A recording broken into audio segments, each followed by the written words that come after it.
Hello बच्चों। अब हम करेंगे question 11। The parallel side of trapezium is 20 centimetre and 10 centimetre. Its non parallel side are both equal, each being 13 centimetre. Find the area of a trapezium. हम इस question को diagram के through समझेंगे। एक ट्रेपीजियम आपसे बोला गया है, नेमिंग कर लेंगे A B C and D. कह रहा है जो ट्रेपीजियम की जो पैरेलल साइड है वो 20 सेंटीमीटर है और 10 सेंटीमीटर। पैरेलल साइड कौन सी होती हैं? A B parallel, C D होती है ट्रेपीजियम में। एक आपको 20 सेंटीमीटर गिवन है, ये साइड आपकी 20 गिवन है, और एक साइड आपको 10 सेंटीमीटर गिवन है। कह रहा है जो नॉन पैरेलल साइड हैं ए डी और बी सी, जो नॉन पैरेलल साइड हैं वो इक्वल हैं 13 सेंटीमीटर की। यानी अगर ए डी की वैल्यू आपकी 13 होगी तो बी सी की वैल्यू भी आपकी 13 होगी, क्योंकि क्वेश्चन में आपको given non parallel side 13 given है और पैरेलल साइड की आपको वैल्यू गिवन है। तो आपको एरिया ऑफ ट्रेपीजियम बताना है। अच्छा, एरिया ऑफ ट्रेपीजियम का फॉर्मूला क्या होता है? Half sum of parallel side 20 और 10 की वैल्यू तो हमें दे रखी और मल्टीप्लाई बाय हाइट। इस क्वेश्चन में हमें हाइट गिवन नहीं है। जब हाइट कहीं से गिवन नहीं है तो हमें हाइट निकालना पड़ेगा कहीं, इसका मतलब हमें कंस्ट्रक्शन वर्क करना पड़ेगा। तो यहाँ पे लिख लेंगे गिवन हमें क्या है? A B C D is a trapezium.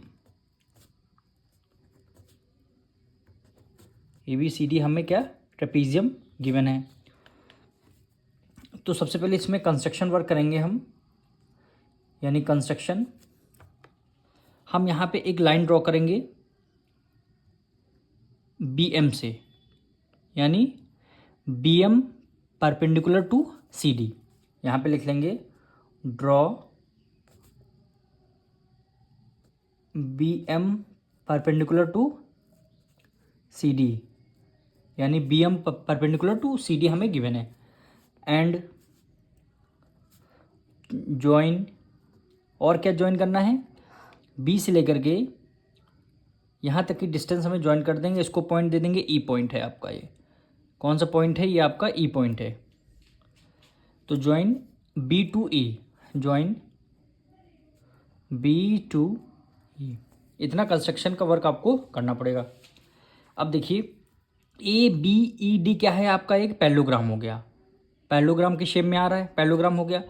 Parallelogram की अपोजिट साइड क्या होती है? इक्वल होती है। ए बी की वैल्यू अगर 10 है तो डी ई की वैल्यू क्या हो जाएगी? 10 हो जाएगी, बिल्कुल हो जाएगी 10।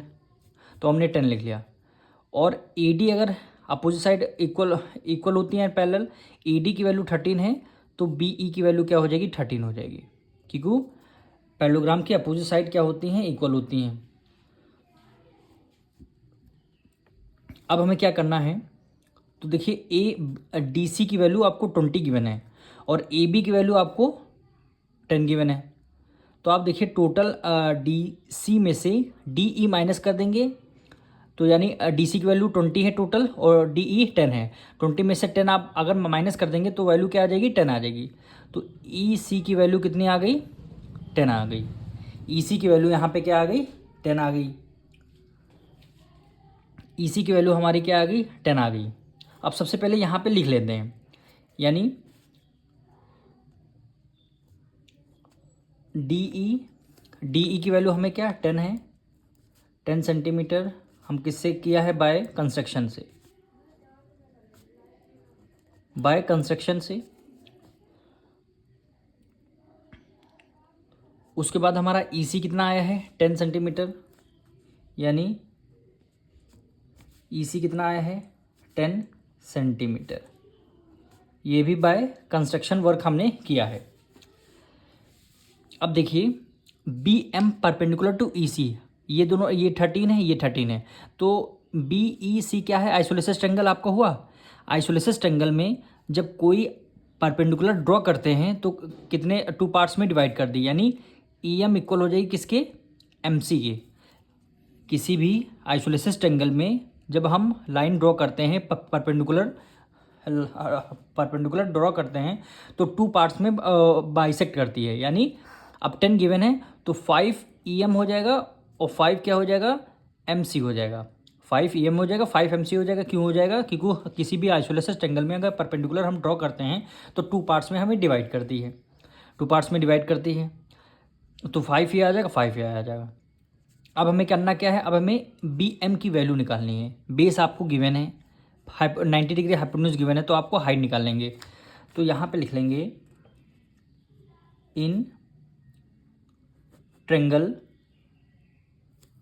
B M C, in triangle B M C, और 90 डिग्री आपको क्या गिवन है, angle B M C, angle B M C की वैल्यू क्या है, 90 डिग्री एंगल गिवन है। यानी इसमें पाइथागोरस थ्योरम लगाएंगे। जब पाइथागोरस थ्योरम लगाएंगे, हाइपोटेन्यूज स्क्वायर, यानी हाइपोटेन्यूज स्क्वायर इक्वल टू हो गया base square plus perpendicular square. Hypotenuse 90 degree सामने हाइपोटेन्यूज कितना 13 है, तो 13 का स्क्वायर हो जाएगा, इक्वल टू बेस है, एम सी की वैल्यू 5 है, तो 5 का स्क्वायर हो जाएगा, प्लस परपेंडिकुलर है यानी बी एम आपको फाइंड करनी है, बी एम यानी बी एम का स्क्वायर हो गया। 13 का स्क्वायर 169 इक्वल टू 5 का स्क्वायर 5 5 25 प्लस बी एम का स्क्वायर हो जाएगा। अब यानी 169 minus 25 equal to B M square. ठीक, 169 से हमें 25 माइनस करना है।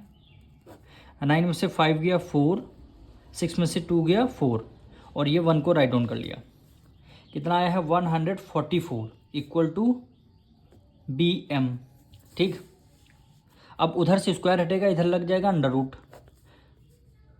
अब 144 के फैक्टर्स क्या होंगे, 144 किसका स्क्वायर होता है, 12 का। यानी जब आप 12 की मल्टीप्लाई 12 से कर देंगे तो आंसर क्या आ जाएगा, 144 आता। अब 12 का पेयर बन गया, आपने 12 को बाहर निकाल लिया, यानी 12 सेंटीमीटर क्या आ गया, बी एम की वैल्यू आ गई। बी एम की वैल्यू कितनी आ गई, 12 सेंटीमीटर। अब बी एम की वैल्यू हमें 12 सेंटीमीटर पता लग गई है। अब हाइट हमारी आ गई है 12 सेंटीमीटर। अब हम sum of parallel side multiply height कर लेंगे तो हमारा एरिया ऑफ ट्रेपीजियम आ जाएगा, एरिया ऑफ ट्रेपीजियम आ जाएगा। तो यहाँ पे निकलेंगे यानी area of trapezium, area of trapezium half multiply sum of parallel side, sum of parallel side और मल्टीप्लाई हाइट हो गई, यानी half sum of parallel side. Parallel side कौन सी थी, ए बी और सी डी। ए बी की value 10 है, सी डी की वैल्यू 20 है, तो 10 + 20 हो जाएगी, यानी 10 + 20 और मल्टीप्लाई हाइट हमें कितना अभी हमने निकाला है, बी एम 12 सेंटीमीटर, तो 12 कर दिया। 2 1 = 2, 2 6 = 12 आ गया। 10 + 2 कितना हो गया, 30, मल्टीप्लाई 6 हो गया। 6 3 = कितना हो गया, 18, और ये आपका 0। यूनिट क्या आ जाएगी, सेंटीमीटर और स्क्वायर। यही क्या हो जाएगा, आपका आंसर हो जाएगा। क्वेश्चन में ट्रेपीजियम का एरिया फाइंड करने के लिए बोला था, हमने फाइंड कर लिया। हम मिलेंगे नेक्स्ट वीडियो में।